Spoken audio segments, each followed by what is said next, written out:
The excerpt I'm about to read came from, not many people know na yung the novel's reference to a recurring dream actually happened to me. Na I had this recurring dream of being in an abandoned house, tapos punong-puno siya ng mga libro na walang mga laman ng mga pahina. Siguro yung panaginip na yon paalala ng naging personal na circumstansya ng isang kaibigan ko na yumao na nagpatiwakal siya at ang pagpapatiwakal na yon ay naging mahalagang bagay para sa akin dahil ako'y napaisip. At nagkaroon ako ng para niya akong tinulak sa direksyong ito na kung saan pinapahalagahan ko ang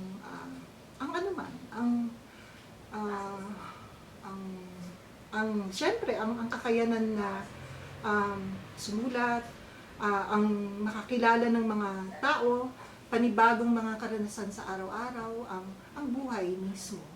So, ang babasahin ko na excerpt ay yun, galing dun sa panaginip na yun.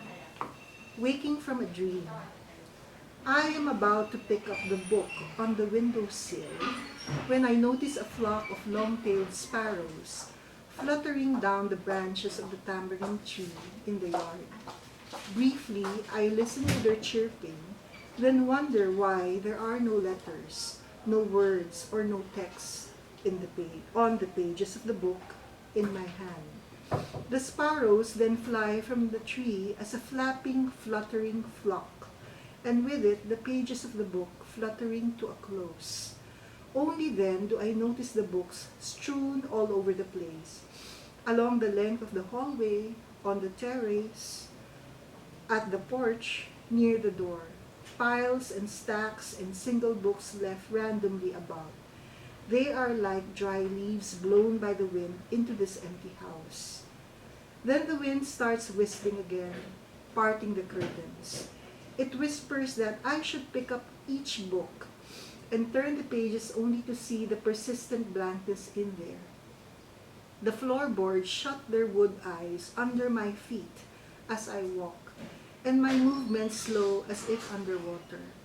I continue to walk down the stairs, barely noticing the thin slices of light streaming through a crack in the door. The eyes of the wooden beams on the wall close slowly. The curtains billow like the waves of the tall grassy sea reeds on the hill. I leave the house and feel a drizzle. I sit under the tamarind, wanting both to escape from the rain and to taste it.